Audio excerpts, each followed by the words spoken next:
Dessert First, Chapter 1, Mrs. Howdy Doody. I don't know if Mrs. Howdy Doody is her real God given name or not, but on the very first day of third grade, our teacher told us to call her that.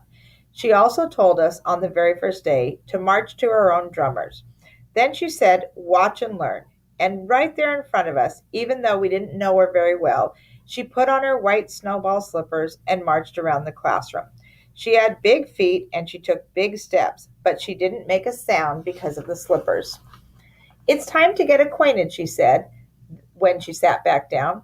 I didn't know what to expect after the marching, but she reached under her desk and brought out a shiny piece of wood. She held it up for the class to see. It had a pair of roller skates and a pair of swim fins painted on it. "This is my coat of arms," she said, "and you can see that it tells you something about me. It tells you that I am a creature of the land and sea, for starters. Now reach into your desk," she said.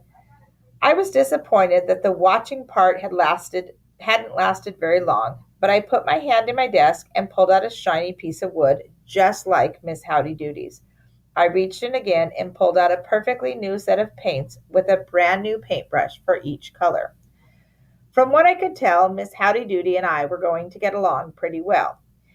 "You now have your raw material," she said, as she held up her coat of arms again. "Traditionally," she continued, "a coat of arms is used to indicate your family's distinctions, but I want yours to tell me what you are passionate about." "My dear happy learner," she said, "show me what you love." I've been called a happy learner before, and I wasn't sure I liked it, but I did try to think about what I loved. I saw that Donnie and Billy were already painting action figures. Donnie and Billy are twins, and I've known them for a long time. For sure, action figures are their passion. They always have a few in their pocket. Then Melissa R. asked if she could use rubber cement, and Emily B. asked for glitter. I didn't understand how they all knew what to do so fast. Even Amy D. had something already. It was either a roller coaster or my sister Charlie's hair. They look the same when she draws. I couldn't believe I was stuck in the same class as Amy D. again. We've been enemies since first grade, ever since she stuffed leaves in my mouth and called me a tree. It still makes me mad to think about the Lee stuffer and here she was almost finished with her coat of arms when I hadn't even started. What, oh, what did I love? It certainly wasn't Charlie, and it certainly wasn't either of my brothers, Wolfgang or Mushy. They could be cute once in a while, but not all the time.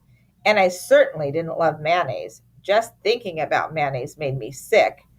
There was only one thing I knew that I loved all the time, and that was my dog Chunky. He'd been with me since I was 1. I wouldn't even need all the paints to color him. All I need was black and white. I drew him to fill up the entire board because he is big. He's part Roddy. I added a few grays around his eyes just to let people know how wise he is. I signed my name, Dessert. You might want to know about the cherry. I call it Flair. It could be part of a banana split, a cornflake cream cheese cookie, or hot fudge sundae, or even a freshly baked lemon square like the ones Mummy made last night. Also, it shows my personality.